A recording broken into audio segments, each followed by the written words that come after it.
बता कि अटेवा पेंशन के जो पदाधिकारी है वो यहाँ मौजूद है, कलेक्ट्रेट घेराव कर रहे हैं। आज हम उनके अध्यक्ष से बात करेंगे। सर, क्या कार्यक्रम है आपका आज? आज हमारा पुरानी पेंशन बहाली के उसमें है और मतदाता जागरूकता के लिए भी है।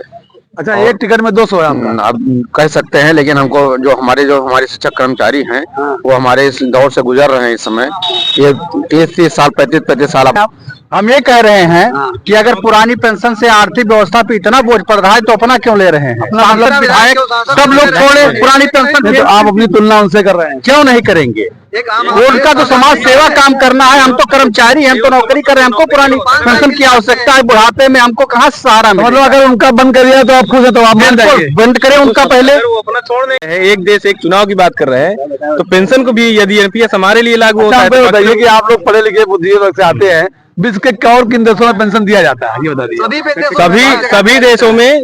सभी देशों में क्या कहते हैं, जहाँ भी होता है वहाँ हर जगह क्या कहते हैं। आपके पास कोई आंकड़ा होगा, आप लोगों के पास, किसी के पास कोई आंकड़ा है? हमारे पास जो जानकारी हो तो कहीं नहीं दिया जाता है। 10 देश ऐसे हैं जहाँ जो आपकी तनख्वाह है रिटायरमेंट के बाद उससे ज्यादा दिया जाता है। एक देश क्रोएशिया है, अगर आप 100 रुपए पे रिटायर होते हैं तो 115 रुपए में पेंशन देती है।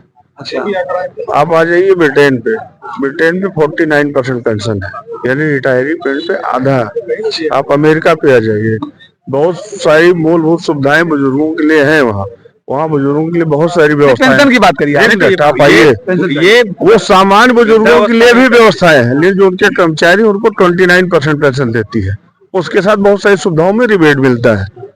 भारत वर्ष की एक व्यवस्था ऐसी हुई है दुर्भाग्य से, जहाँ एनपीएस रूपी पेंशन दिया जा रहा है जो पेंशन है ही नहीं। पेंशन के रूप में एक छलावा और धोखा कर्मचारियों के साथ किया गया। अच्छा, पिछले चुनाव में जो चुनाव हुआ था तो आप लोगों ने कहा था कि मुद्दा बनाएंगे, इस बार 24 में फिर मुद्दा बनाएंगे नहीं बनाएंगे?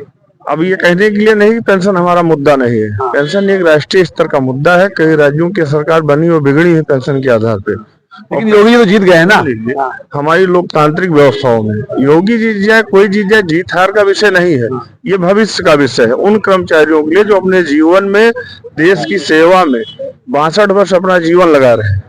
बहुत सारे अपने वो स्वतंत्रता को एक तरीके से रोक के, जैसे हमारी इच्छा है कि आज मैं विदेश घूमने चला जाऊं, चूंकि मैं कर्मचारी हूं नहीं जा सकता हूं, हमको अनुमति लेनी पड़ेगी। आप पत्रकार हैं, आपको विदेश घूमना, फ्लाइट बैठेंगे उड़ जाएंगे।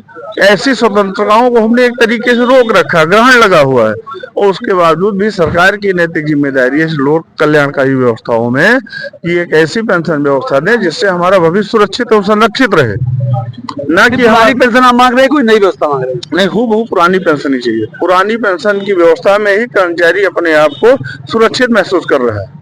तो ये सारे कर्मचारी यहाँ मौजूद हैं जो पुरानी पेंशन की बात कर रहे हैं, और ये एक बार फिर से सरकार को अल्टीमेटम दे रहे हैं कि अगर इनकी मांग को नहीं पूरा किया जाएगा तो 24 में भी इनका विरोध जारी रहेगा। धन्यवाद।